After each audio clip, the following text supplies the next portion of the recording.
Among the four factors, four aspects of the happiness mentioned previously, that aspect of happiness is tranquility or the mind. So from this tranquil state of the mind, we have to go on until we reach the ultimate peacefulness or ultimate cessation of the mental defilements. Actually, when we reach or when we attain at this stage of tranquility, the total peacefulness is within in reach. It's not very far to reach to our destination. So later, Venerable Sayadaw will explain in detail about this tranquil state of the mind through the stages of Vipassana insight. So for the time being, Sayadaw just touched on the qualities of the Dhamma, that is to be excellent in the beginning and to be excellent in the middle and to be excellent in the end. So this tranquil state of mind and complete peacefulness is actually to be excellent. The attribute of Dhamma, that is to be excellent in the end, excellent up to the goal or to the end. So every moment, as mentioned in the Pali text, the Buddha's teaching is always meet its promise. It's always granted is what is promised. If we practice with a strong faith and enthusiasm, if we make suitable amount of effort in the practice, the Buddha's teachings always give the firm promise. There are in the world, there are many different religious denominations.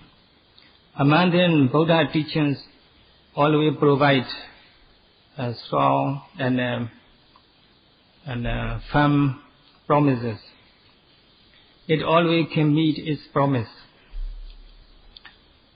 So from tranquil state to the ultimate peacefulness is the goal we have to work on.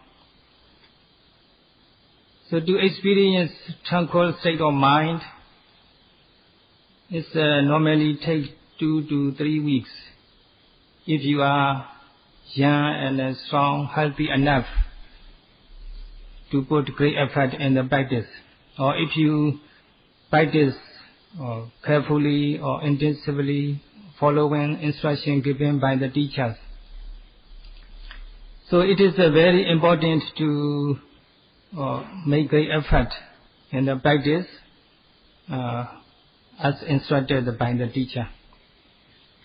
So now Sayadaw would like to deal with how to proceed from tranquil state of mind to ultimate peacefulness according to the Buddha's teaching.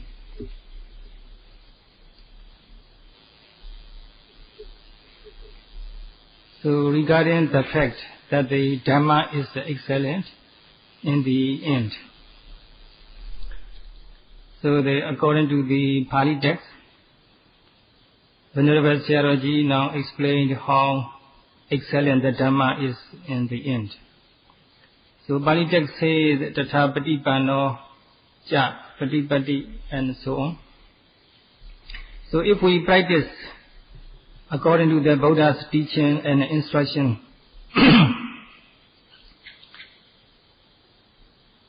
we can experience the apavada, cessation or the continuous process of mental and physical phenomena. While we are experiencing the mental and physical phenomena, there are conditionalities and impermanence. We see the pavada first. And then, by observing pavada, the continuous process of the mind and the body, we develop Vipassana insight step by step until we experience the cessation of the process of the mental and the physical phenomena. So pavada here means in another Pali synonym is sankhara.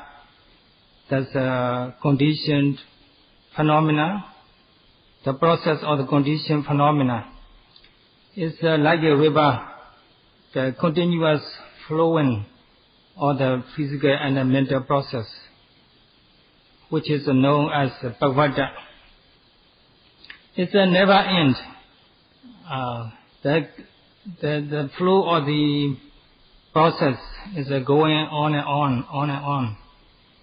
on, never end. So through the Vipassana insights, step by step, finally we experience the cessation of that continuous process. So at this stage, we are regarded to complete our practice. We accomplish our practice. So this accomplishment or the experience of the complete peacefulness or cessation of the continuous process of the mind and the body is honored as to be excellent. One of the Dhamma's attributes, that is to be excellent in the end. So at this stage, our mind is totally tranquil and peaceful and unshakable. It's no longer affected by good or bad or pleasant or unpleasant objects or the senses. So mind is very stable and tranquil without being affected by the desire and the discontent. Such a very remarkable steadiness of the mind or unshakable state of the mind is called in Pali Tadi. So the Dhamma to bring us such a wonderful attribute or Tadi, the unshakable, unaffected state of the mind, very tranquil state of mind. So this is the qualities of the Dhamma, or one of the attributes of the Dhamma, to be excellent in the end. So in Pali it is called Priyosana Kalyana. So Venerable Sayadaw would like to deal with this topic according to the from both practical and theoretical aspects.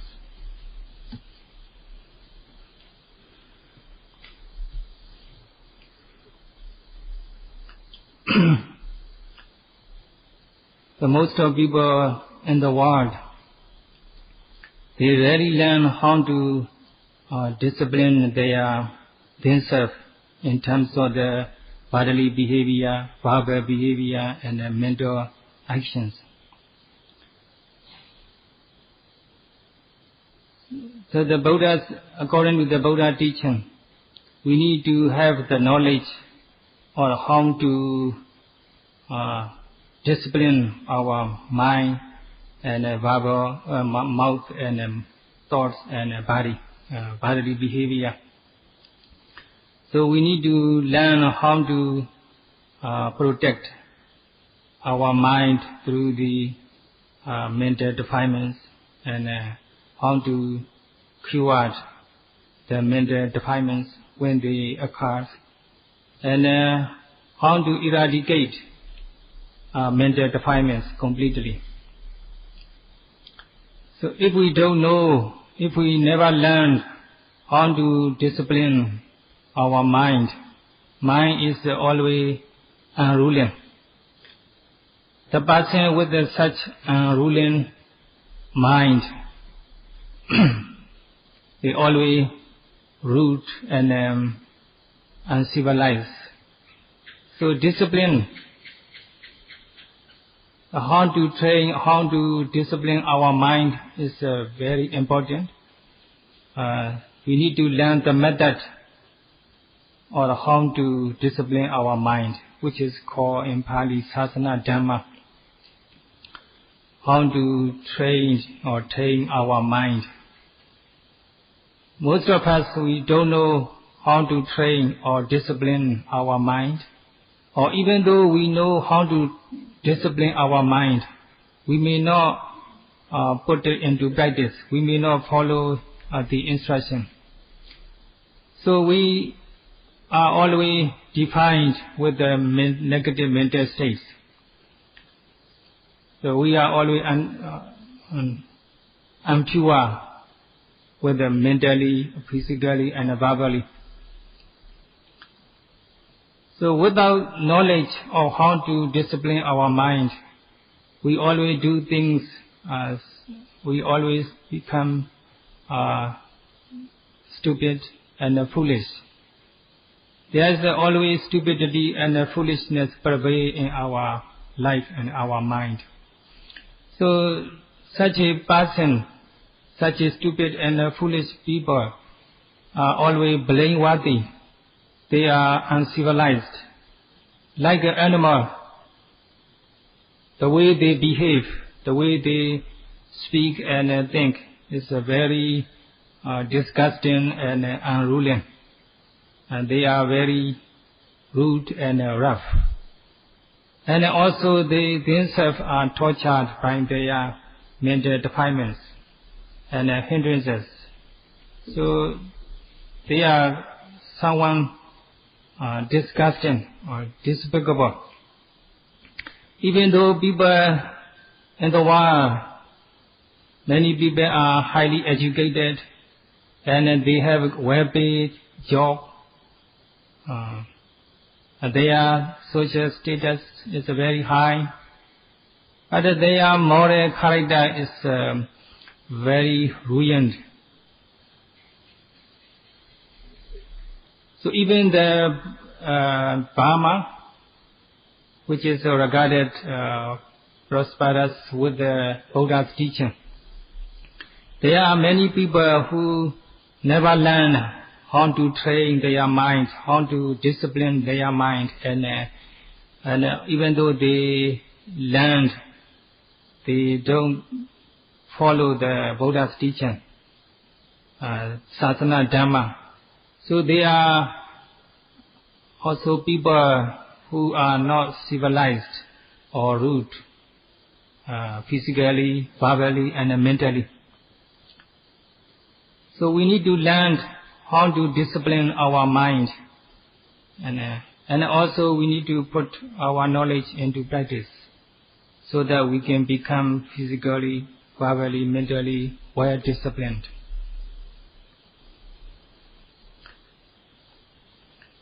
So the word Sasana Dhamma is of two words combined, Sasana and Dhamma. Sasana means the discipline or the how to discipline ourselves physically, verbally, and mentally. So such kind of the method or teaching is called Sasana. So Dhamma is something which lifts us or which take care of us or which protect us. That's the literal meaning of the Dhamma. So the first meaning of the Dhamma is lifting up, uplifting. So when we uplift something, a material, that material is not stagnant on the way, and it's getting higher and higher up to a certain state.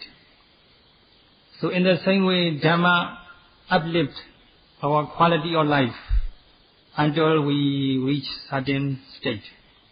So that's the literal meaning, one of the literal meanings of the Dhamma. So when we practice Dhamma, and Dhamma uplifts our lives, or quality of life. And another meaning of the Dhamma is protection. The Dhamma is something protects us from danger. So Dhamma protects us from the danger.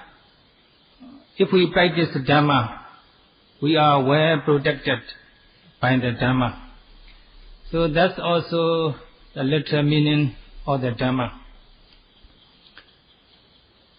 When if we don't know what the Dhamma is or how to practice the Dhamma, there is ignorance and there is illusion.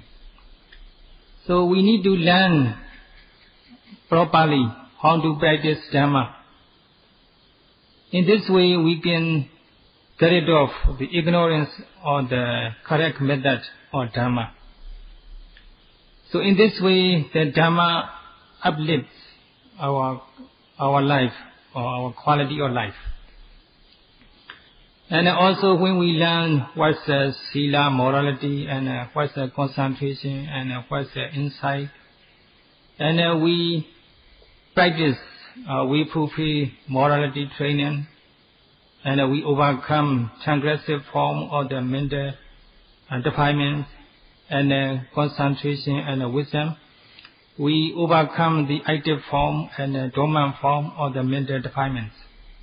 In this way, we are cured, or we are purified of the mental defilements. Our mind is well disciplined. That's how Dhamma uplifts our quality of life. That's the meaning of the Dhamma, one of the literal meaning of the Dhamma. So without knowledge of Dhamma, we become unruly or rough, undisciplined. So we become rude and uncivilized.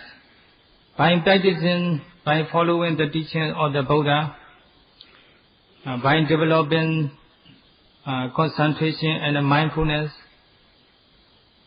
we can see mind and body separately, or mental and physical phenomena in terms of their characteristics.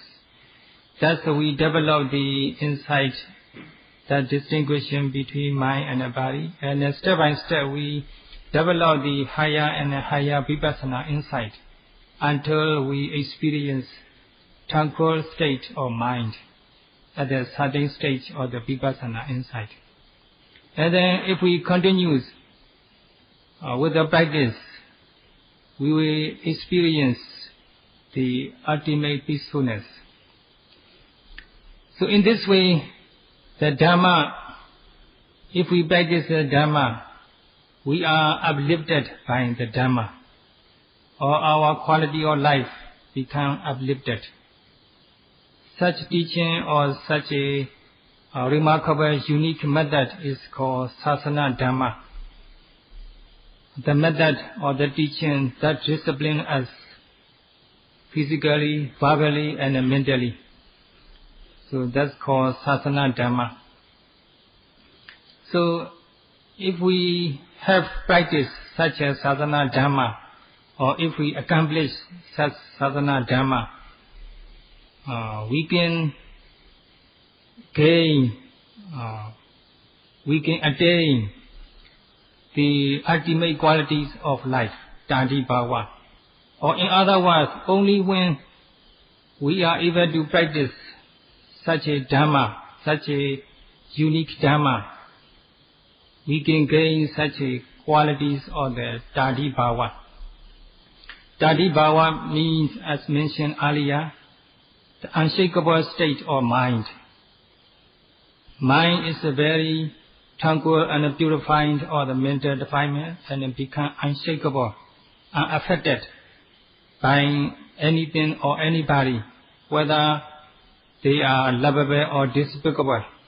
The mind is very tranquil and totally purified of the desire and discontent, totally unaffected by anything or anybody, whether they are lovable or despicable. So this is the qualities of the Dhamma we can experience. So if we practice Dhamma, our life or our quality of life is uplifted by the Dhamma. This is the literal meaning of the Dhamma.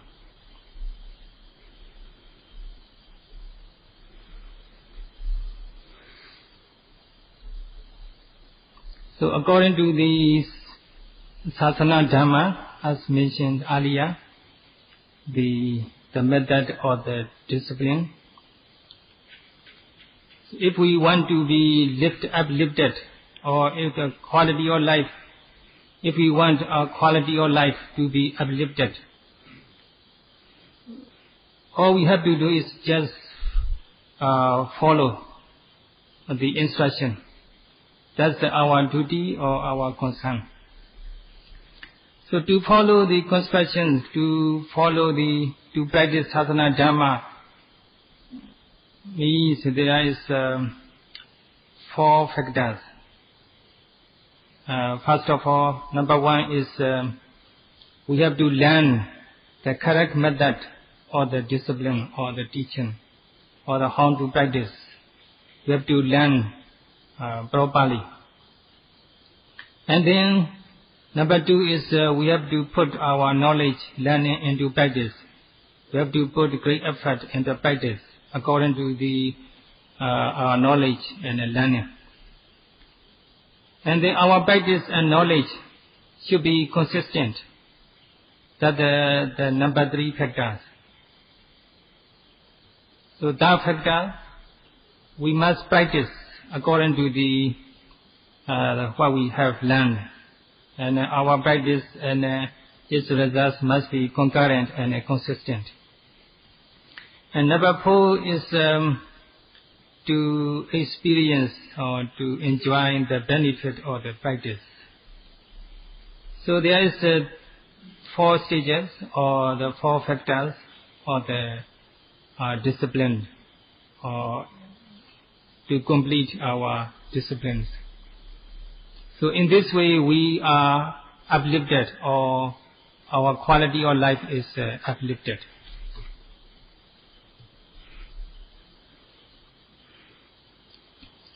So suppose, for example, someone is committing killing. So later he was taught by the teachers or the parents how to avoid killing, how evil the killing is, and how to avoid it.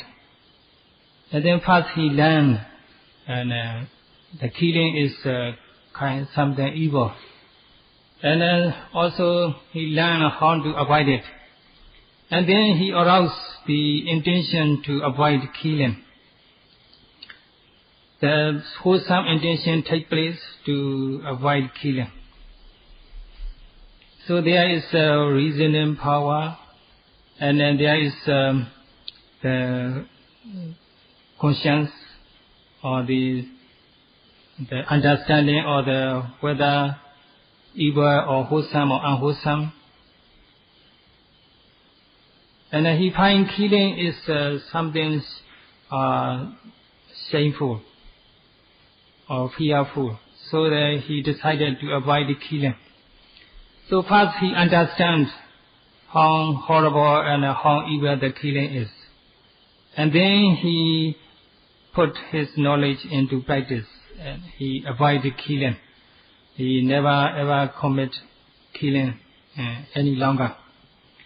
So in this way, his life or quality of his life is become uplifted by the Dhamma. So when he get a chance, or when we encounter a chance to commit killing, he very decisive not to kill or to avoid killing with the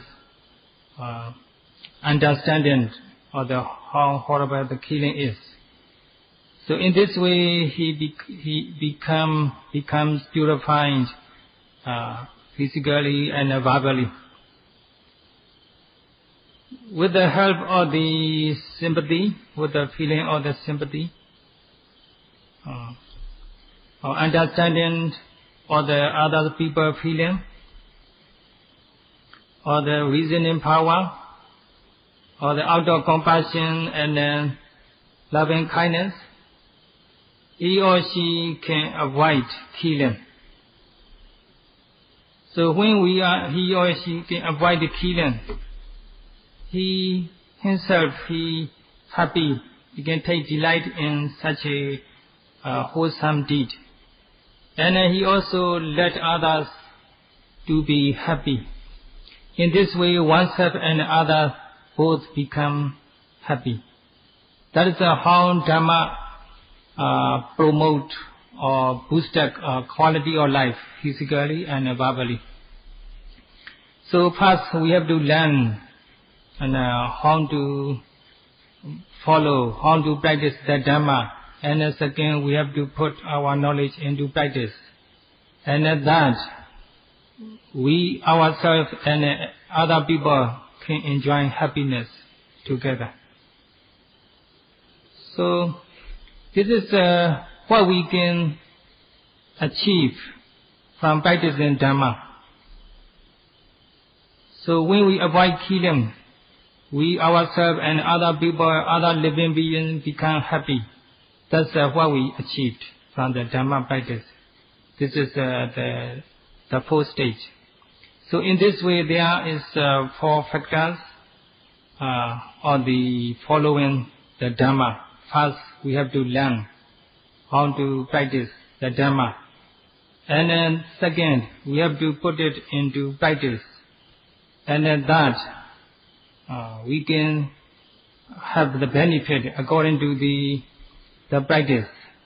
And then the benefit we have is what we have really achieved. It is something we really own, we possess. There's 4 factors or 4 stages of the following of practicing the Dhamma.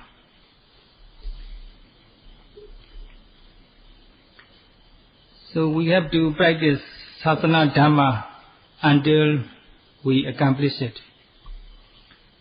Only then can we experience the benefit of the practice. So what the accomplishment means,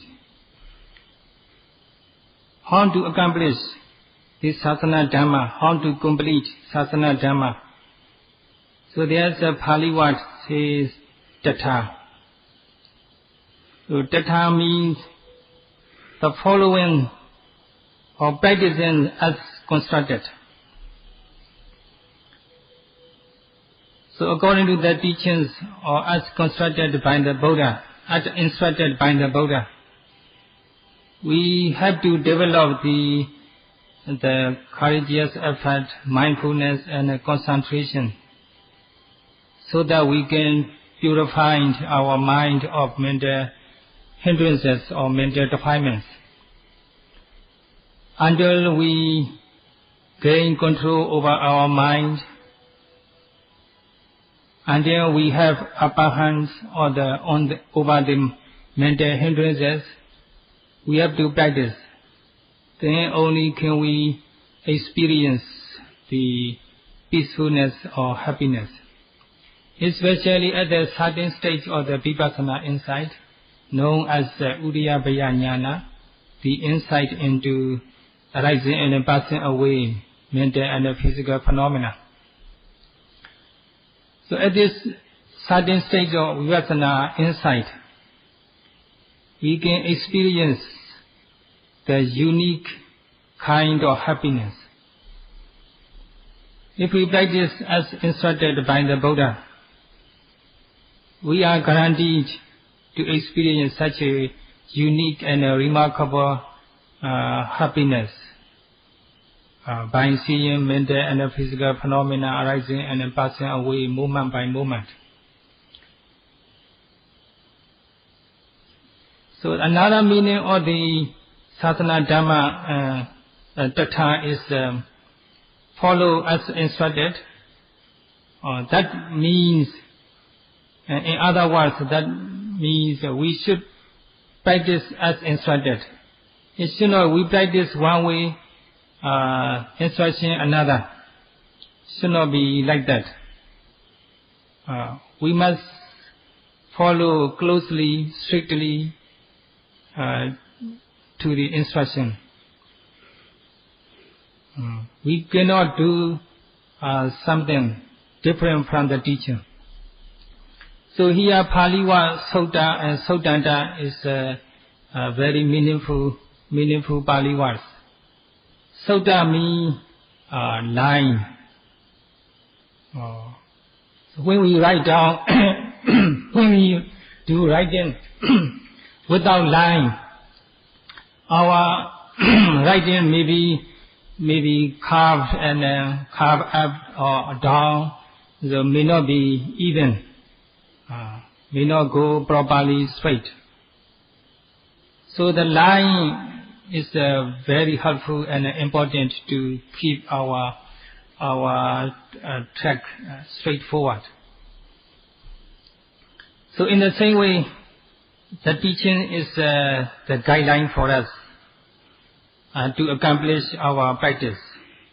So we must follow strictly the guideline laid down by the Buddha. Then only can we accomplish our Dhamma practice. That's we call Patipanna. Patipanna means complete or accomplish the practice. Only when we can follow closely the guideline laid down by the Buddha.